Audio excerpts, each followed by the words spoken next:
আসসালামু আলাইকুম ওয়া রাহমাতুল্লাহি ওয়া বারাকাতুহু। প্রিয় ভিউয়ার্স, আপনারা এই গাছটাকে ভালো করে চেনেন। এই গাছটার নাম হচ্ছে তুলসী পাতা, তুলসী গাছ। এই গাছটা সবখানে পাওয়া যায়। আপনাদের যাদের প্রস্রাবে সমস্যা আছে, প্রস্রাব করতে গেলে যন্ত্রণা করে অথবা অনার্গল যন্ত্রণা করে, প্রস্রাব কম হয়, ফোটায় ফোটায় হয়, প্রস্রাবে খুব সমস্যা, পেট সবসময়ের জন্য ভরা ভরা থাকে, সবসময় টেনশন ভোগ করেন, শরীর ভালো লাগে না, জ্বালা যন্ত্রণা, অনেককে বলতে পারেন না, তাদের জন্য এই টিপসটা দিলাম।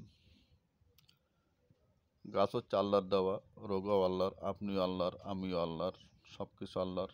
রোগ দিচ্ছেন আল্লাহ, শিফার সাথে সাথে দিয়ে দিয়েছেন। কেউ জানে কেউ জানে না, আল্লাহ পাক আমাকে শেখাইছেন, তাই আপনাদের দিলাম।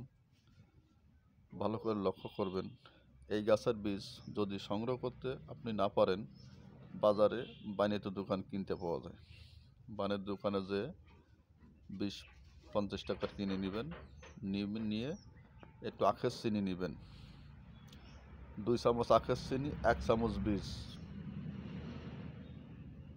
2 ঘন্টা আগে পানিতে ভিজিয়ে রাখবেন। 2 ঘন্টা পরে ওই বীজ এবং ওই চিনি একসাথে ভালো করে গুলে নেবেন, চামচ দিয়ে 4 চামচ দিয়ে ভালো করে গুলে নেবেন। গুলে নিয়ে সকালে খালি পেটে আপনি খাবেন, অথবা রাত্রে ভিজিয়ে রাখবেন, সকালবেলায় খালি পেটে খাবেন। এভাবে আপনি যদি প্রত্যেক দিন খাইতে পারেন 1 সপ্তাহ, ইনশাল্লাহ প্রথম দিন খেলে আপনি উপকার পাবেন।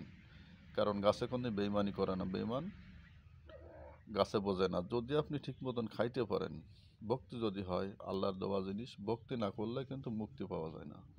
ভক্তি করতে হবে, ভক্তি করে আপনি ব্যবহার করুন। খালি এই সমস্যা না, এই খেলে আপনার শরীর অনেক সমস্যা দূর হবে, অনেক কাজ করে, খালি এক পদে কাজ না। আস্তে আস্তে আমার ভিডিওর সাথে থাকবেন, ইনশাল্লাহ আস্তে আস্তে আমি দিব। আমার কাছে বহুত পুরনো বই আছে। আমার এক মুরব্বী দিয়েছিলেন ফুরফুরার